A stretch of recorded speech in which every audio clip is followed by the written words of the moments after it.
भाई south Africa वालों को लग रहा था कि ये लेंगे पिछले साल T20 वर्ल्ड कप की हार का बदला, लेकिन बदलने के नाम पर ये बेचारे अब की बार फाइनल की जगह सेमीफाइनल में ही हार कर बाहर हो गए। नमस्कार, मैं हूं रौनक, रणतंत्र देख रहे हैं आप। सीट की पेटी बांध लीजिए दोस्तों। 9 मार्च तारीख है, दोपहर 2:30 बजे का वक्त है, दुबई का ग्राउंड है। लगातार तीसरी बार फाइनल खेल रही टीम इंडिया के सामने दूसरी फाइनलिस्ट होने वाली है न्यूजीलैंड।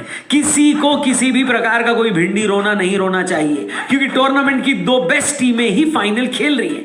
आप कितना भी बोलो कि इंडिया को अनफेयर एडवांटेज था, एक ही जगह पूरा टूर्नामेंट खेल गए, बाकी टीम ट्रैवल करती रही, लेकिन सच तो यही है कि इंडिया सबसे डिजर्विंग टीम थी फाइनल में पहुंचने की भी। और ये क्या लॉजिक है कि हम ट्रैवल नहीं कर रहे हैं और एक ही ग्राउंड पर मैच खेलने का हमें फायदा मिल रहा है। चलो एक बार वो मान लिया कि हाइब्रिड मॉडल न होता और हम पाकिस्तान चले गए होते, लेकिन पीसीबी के ड्राफ्ट मॉडल के हिसाब से भी तो भारत को अपने सारे मैच लाहौर में खेलने थे। हम फिर भी एक ही होटल में रुकते, एक ही ग्राउंड में खेलते, एक ही कंडीशन मिलती। तुम लोगों का भिंडी रोना फिर भी खत्म नहीं होता। कल प्रेस कॉन्फ्रेंस में गौतम पाजी ने इतने गुस्से में लग रहे थे वो कि कोई उनके सामने बोल देता कि इंडिया को अनफेयर एडवांटेज है तो फिर उसी वक्त उसकी बुद्धि पकड़ लेते।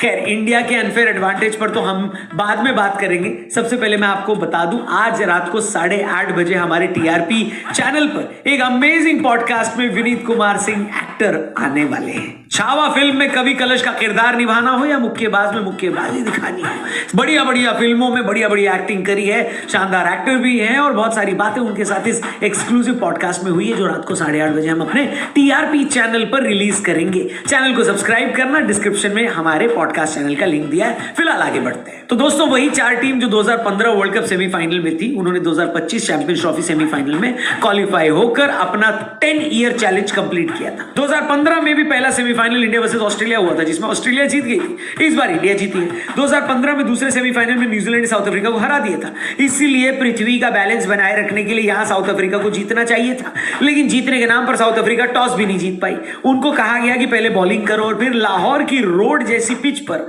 मैं तो रोड भी नहीं कहूंगा, मैं कहूंगा पाकिस्तान का नेशनल हाईवे था। इतना सपाट पिच था भैया कि सचिन रविंद्र और केन विलियमसन को मजा आ गया। दोनों ने इस सपाट पिच की बहती गंगा पर जमकर हाथ धोया। सचिन तो सेंचुरी ही खाली आईसीसी टूर्नामेंट में मारते हैं, तो उन्होंने इस टूर्नामेंट की दूसरी सेंचुरी लगा दी। केन विलियमसन भी जो रूट विराट कोहली और स्टीव स्मिथ की फॉर्म देखकर इंफीरियरिटी कॉम्प्लेक्स में आ गए और कहने लगे कि भाई फैब 4 में अपनी इज्जत खुद बचाऊंगा। दोनों ने शानदार सेंचुरी लगाई, लाहौर की पिच का भरपूर फायदा उठाया, पहली पारी में 362 का बड़ा टारगेट बनाया। चैंपियंस ट्रॉफी के इतिहास में आज तक इतना बड़ा टारगेट नहीं लगा था, बल्कि आईसीसी ट्रॉफी के नॉकआउट में यह अब तक का तीसरा बड़ा टारगेट था। कहने का मतलब यह कि न्यूजीलैंड वालों ने अपना एक पैर फाइनल में रख दिया था।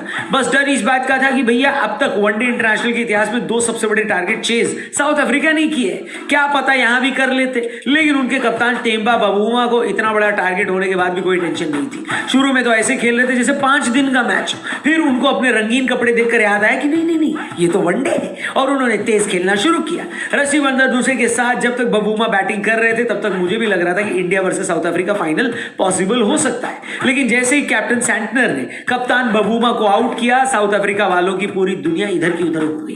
363 का टारगेट बनाने में साउथ अफ्रीका का सबसे बड़ा अस्त्र क्लासन थे, लेकिन सैंटनर भाई कप्तानी का पूरा फर्ज अदा कर रहे थे। इस स्पेल में उन्होंने 3 विकेट लिए और इसी के साथ एयरपोर्ट पर न्यूजीलैंड टीम के दुबई के बोर्डिंग पास छपने चालू हो गए। डेविड मिलर, जो कि पॉसिबली अपना आखिरी वनडे भी शायद खेल रहे हो, उन्होंने कोशिश बहुत करी, शतक भी लगाया। अगर ये उनकी आखिरी वनडे पारी है तो बहुत शानदार पारी रही, लेकिन साउथ अफ्रीका की बाकी लेजेंड्स की तरह उन्हें भी बिना आईसीसी ट्रॉफी के रिटायर होना पड़ेगा।